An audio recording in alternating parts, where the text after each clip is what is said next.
All right, so last time we looked in section 1.2 at right triangle trigonometry. And we looked at some very specific types of angles, 30, 60, 90s and 45, 45, 90s. We talked about them in terms of radians as well. But we also talked about the fact that toward the end, not all angles actually have these convenient, lovely measures. And not all of them are really maybe necessary to be thought of in terms of a triangle. So this sections we're going to look at trigonometric functions of any angle, okay, any angle. So first a definition with a lovely picture. So again, if you haven't started printing out the notes, I would encourage you to do so. We're going to let theta be any angle in standard position. So in our picture down here, this is my theta. Standard position means that the x-axis is the initial side and the terminal side is going to be somewhere else, okay? That's standard position, and it moves to the right. That's a positive angle anyway, and if it's going down here, it would be a negative angle, which is okay as well. But we're going to let it be like this.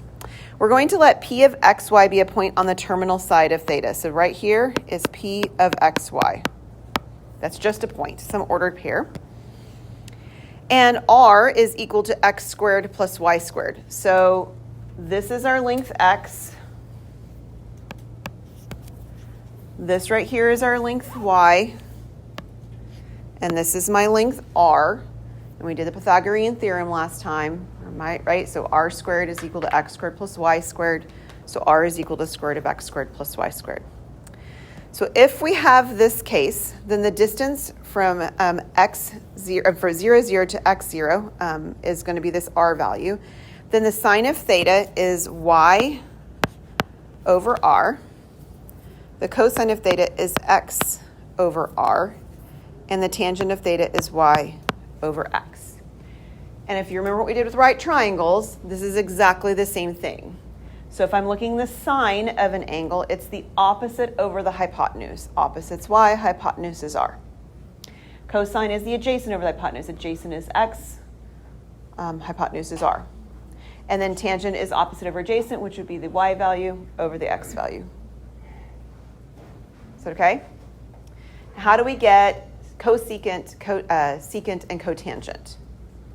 You just flip them, right? We're going to flip all of them. That's always going to work the same way. There's nothing any different.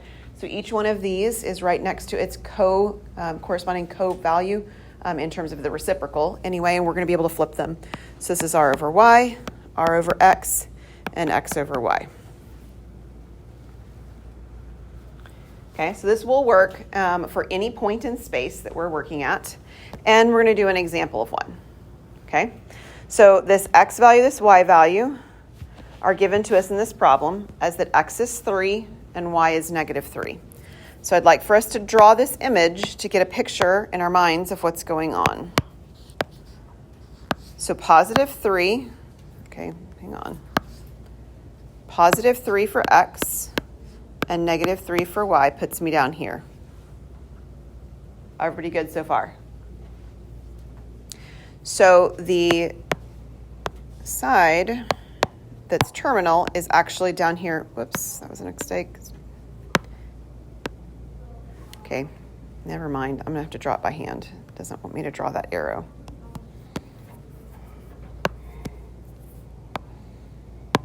It's not straight, but that's okay. This is my terminal side, okay?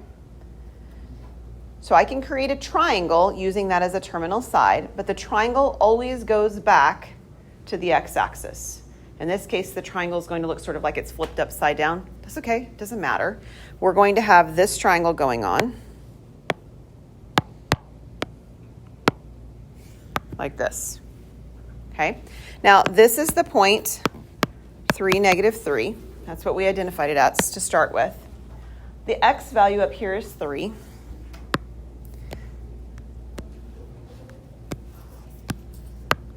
The y value is actually negative 3. It's just indicating direction. You can think of it as 3 if you would like. That's fine. We're going to be able to find the r value by doing the Pythagorean theorem. So r is the square root of the x, which is 3 squared, plus the y, which is negative 3 squared, right? So it's fine if you would have written it as 3 squared because we're squaring it anyway. So this is going to give me 9, and this is going to be giving me 9. So I'm going to have the square root of, I'll write it out. Yeah, 18. We're not going to leave it as the square root of 18. Square root of 18 will simplify. Okay? So if I break down 18,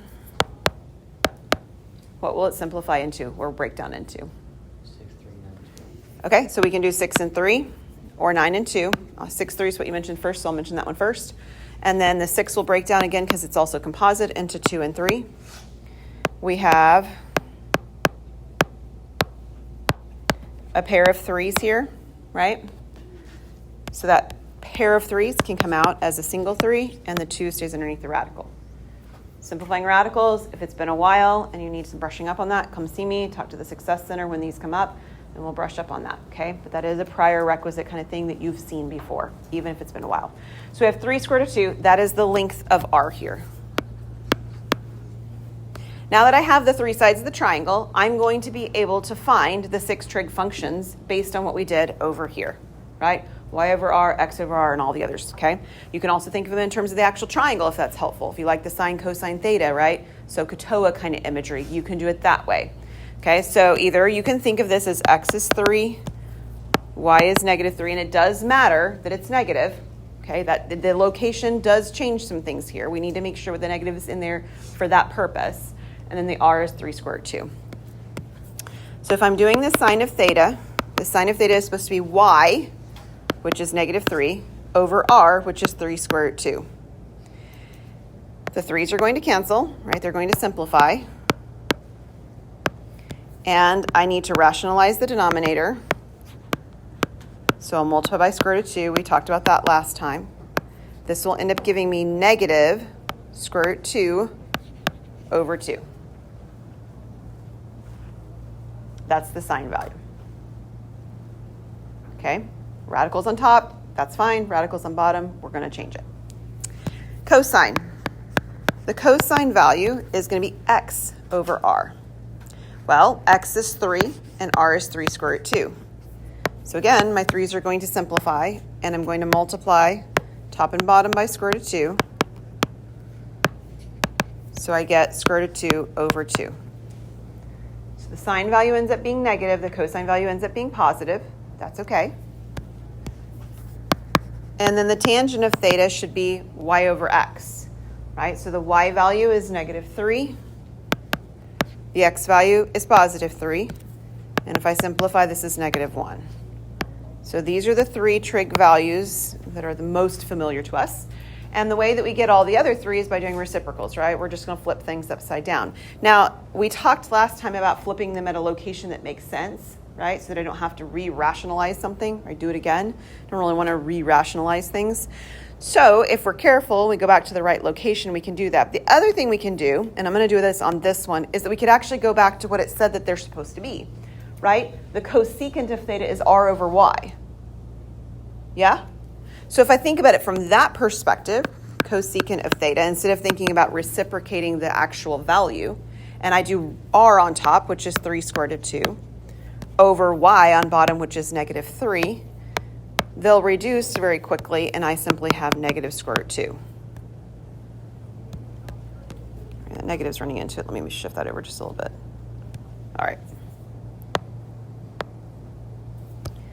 And I can do the same thing for secant.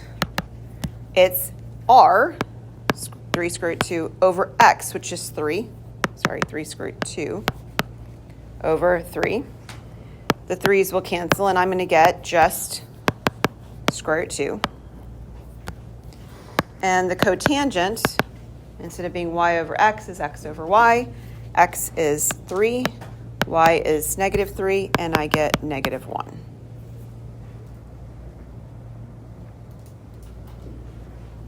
Okay, is that all right? So there's multiple ways to think about this. You can think about this from a triangle. Yeah? You can think about this from sort of like definitions, X's and Y's and R's, right? You can think about reciprocals of values in terms of just flipping things upside down once you get them over here, right? We could have flipped all these upside down. Or you can go back to the definition or back to the picture. They're all going to give you the same answers as you work your way through, but they're all thinking about things in a slightly different way. So I'd like for us to consider what happens on a quadrantal angle. Now I didn't define what a quadrantal angle is on purpose because I just want to show it to you. Writing it on a definition I don't think is going to be super helpful. Quadrantal simply means that you're going to be on one of the x or y axes. Okay, it's not going to be inside of a quadrant, it's going to be on one of the axes. So if we have the point 0, 5, we're going to be up here-ish, right? This could be 0, 5. I'll mark it out. So if you take a look at this, you can probably very quickly see, well, you can see it from here. The x value is 0 and the y value is 5. That's fine. What is the r value? Okay, well, r is supposed to be measuring the distance from the origin. What is the distance from the origin for this point? It's 5. It just matches the y value, right? So if you're actually on one of the x or y axes, then the r value is going to match either the x value if you're on an x-axis or the y value if you're on the y-axis. Okay? So you can see it from the perspective of the location. So if you're a graphical, kind of you think in terms of visuals and you want to draw it every time. If you can reason through it with the formulas, reason through it with the formulas. It's not going to make any difference. It's just how we think about things, and we all think a little bit differently. So the trigonometric values can still be computed exactly the way we defined over here on the screen. I've got an x, I've got a y, and I've got an r.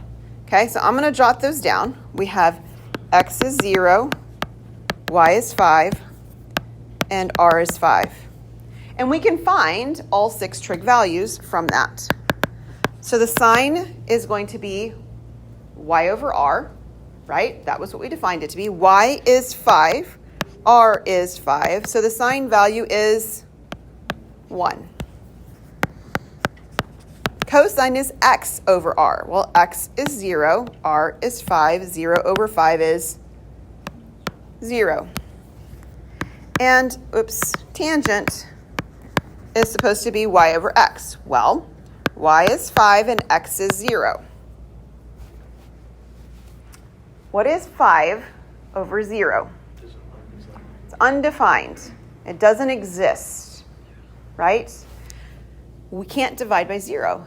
Now think about it in terms of like a real concrete example. I keep talking to my kids about this at home too when we come across stuff like this. I turn things into cookies all the time. I've got 5 cookies on top, and if I divide it among 0 people, how many cookies do they each get? Well, it doesn't make any sense. Nobody got any cookies because there's nobody that we're dividing it among, right? It doesn't make sense. And that's what undefined means, is it doesn't make sense. Doing so just doesn't make sense. So we actually are going to write it as undefined. I'm going to abbreviate it as U and D for now. Now let's think about what happens when we do cosecant of theta. So again, we're going to go back to the definitions. Cosecant is going to be the flip, right? Instead of it being a y over r, it's r over y. Well, r is 5 and y is 5. So it's still 5 over 5. It's still 1. And if you think about it from the value itself, the 1 we've got, what's the reciprocal of 1? Well, it's 1. So that makes sense, right? It makes sense that the reciprocal of 1 would be 1 as well. Let's try secant of theta. Secant of theta should be r over x. So r is 5 and x is 0. And once again, we end up with something that is undefined. And cotangent of theta should be x over y. X is 0, y is 5, and 0 over 5 is 0. So notice, you can't really say this because it doesn't really quite make sense with the terminology, but you can think it in your head all you'd like. It's kind of like the reciprocal of something that's undefined is 0 and the reciprocal of something that's 0 is undefined, right? So if you want to sort of jot that down as a remembering kind of thing, when we flip something that's 0 upside down, it's going to be undefined. And if you flip something that's undefined upside down, you're going to get 0. All right. So the trig functions can still be computed exactly like we did, but the actual value of the non-zero component of the ordered pair is irrelevant, right? It doesn't really matter that the point was at 5.